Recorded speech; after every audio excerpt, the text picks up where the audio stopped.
because benda yang saya buat ni sesuatu yang saya terpaksa buat sebab dia melibatkan hukum, bukan sesuatu yang saya nak. Okay? Etika mungkin cakap macam-macam, so dia menafikan macam-macam penafian, so saya pun tak boleh nak cakap apalah kan. So itu mulut dia, saya terpulang apa dia nak cakap. Tapi apa yang saya buat, apa yang saya bentangkan dalam mahkamah, saya ada bukti kukuh, saya ada gambar, saya ada video, saya ada voice record dan anak-anak semua saksi. Okay?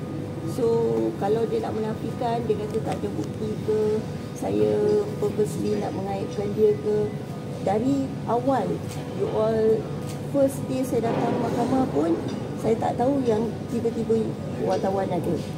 Kan, saya pun terkejut. So kebetulan date ni hari yang Farid Kamil dengan Diana punya kes. So dan hari tu pun you all tanya saya pun, saya hanya cakap ada sebab yang hukum untuk saya datang.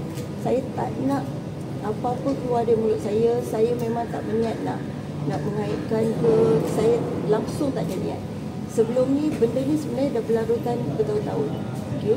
Saya dah ajak dia berbincang, saya dah ajak dia ke mahkamah seminggu. 2022 pun kita dah ke mahkamah sebenarnya. 2023 pun kita dah jumpa ustaz semua pun bukan juga. So benda ni bukan baru.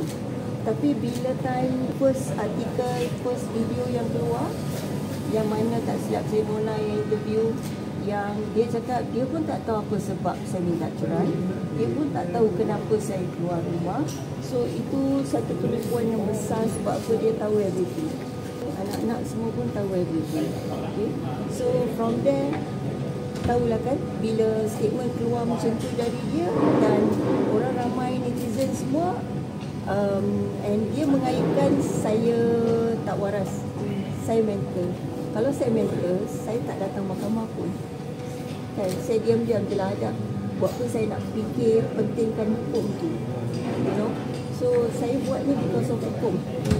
Yang dia nak buat penafian, dia dah melafazkan sepanjang bertahun-tahun, so many times, berkali-kali, tak uncounted. Boleh tanya anak perempuan dia sendiri saksi.